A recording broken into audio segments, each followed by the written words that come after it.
Tim had always dreamed of opening his own bakery. For as long as he could remember, he had loved baking. The smell of fresh bread, the sight of dough rising, and the sound of a cake cooling all made him feel happy and alive. After many years of working in other bakeries, he had finally opened his own shop in the town square. The bakery had a red and white striped awning, a cozy interior, and the smell of fresh bread wafted out every time the door opened. But despite his hard work and passion for baking, Tim had noticed something. The customers who came to his bakery were polite, but they didn't seem as excited as he had hoped. They would buy his bread, cakes, and pies, but there was no line out the door. He wanted more. He wanted his bakery to be the best in the town. Tim thought for hours about what he could do to improve. Should he add more flavor to his cakes? Try new ingredients? Perhaps change the shape of his loaves? But no matter what he tried, something felt missing. One sunny afternoon, as Tim was baking a fresh batch of buns, the door to the bakery opened. An old man with a gentle smile and a brown coat walked in. He had a calm, wise presence that immediately made Tim feel at ease. "Good morning, young baker," the man said in a soft, warm voice. "Good morning, sir. How can I help you today?" Tim asked, wiping his hands on his apron. "I'd like some of your fresh bread, please," the old man replied, his eyes twinkling with a knowing look. Tim handed him a loaf of warm bread, and the man took a bite, savoring the taste. After a few moments, he looked at Tim with a thoughtful expression. "This is good bread," he said slowly. "But there's something missing. What is it you are searching for, my young friend?" Tim paused, surprised by the man's insight. "I want my bakery to be the best in the town," Tim admitted. "I've tried so many things, but I can't figure out what I'm doing wrong. I want to win the town's annual baking contest, but I'm just not sure how to stand out." The old man smiled gently. "Tim, you're a talented baker, but what you need is to listen.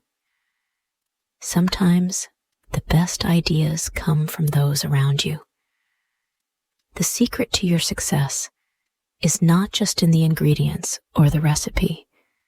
It's in understanding people."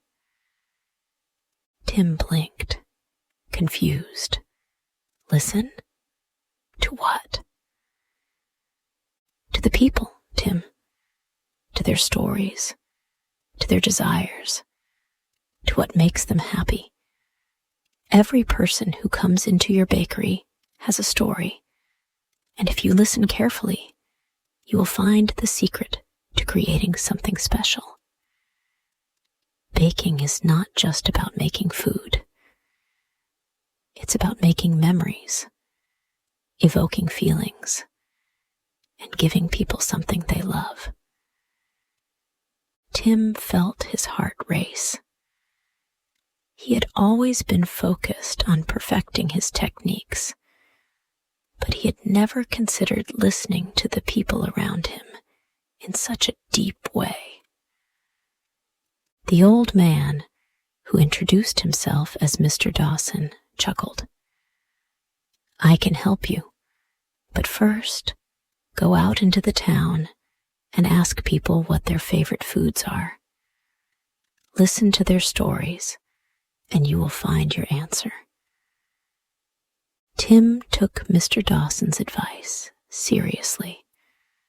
Over the next few days, he set out on foot, walking through the bustling town square and chatting with anyone he met. He spoke to children playing near the fountain, to old men sitting on park benches, to mothers shopping for vegetables at the market. He asked them all the same question: "What's your favorite thing to eat?" The answers were varied and surprising. Maya, a young girl who came into the bakery every day after school, told Tim, "I love my grandmother's chocolate cake. She makes it with lots of chocolate, and it's so soft. I could eat it every day." Mrs. Brown, an older woman who was always friendly and cheerful, said, "I love bread with butter and honey. It's simple but comforting. It reminds me of my childhood." Tim listened carefully to every answer, jotting down notes in a little notebook. As he walked through the square, he realized how different everyone's tastes were. Some people wanted sweet treats, while others preferred savory. Some wanted fancy desserts, while others longed for the simplest of foods.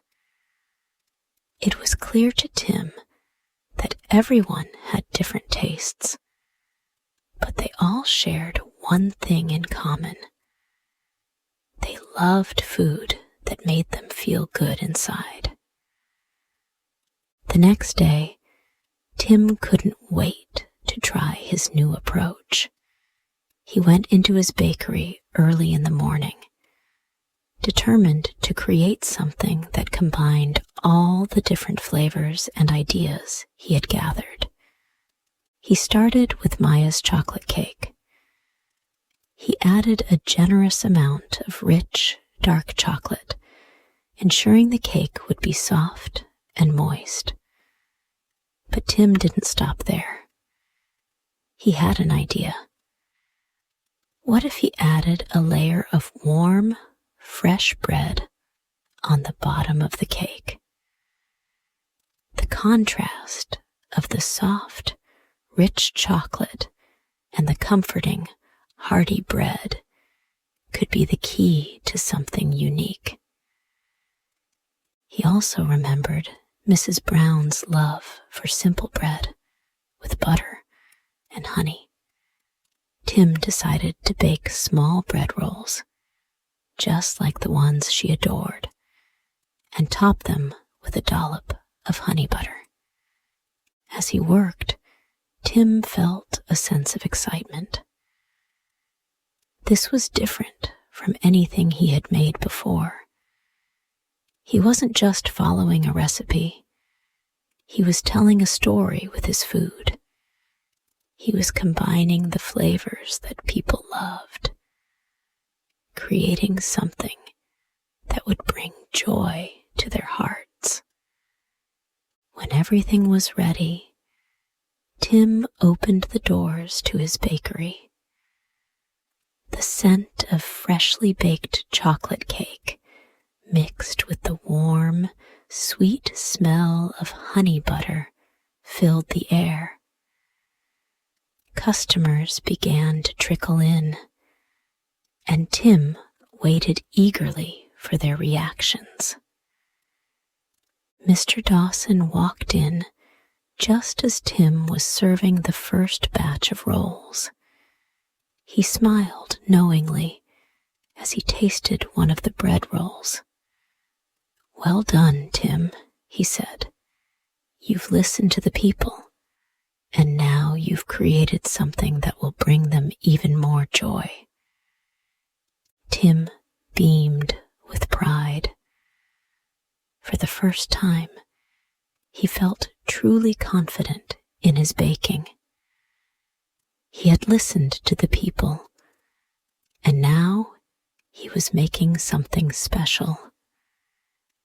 The day of the town's annual baking contest arrived, and Tim was nervous but excited.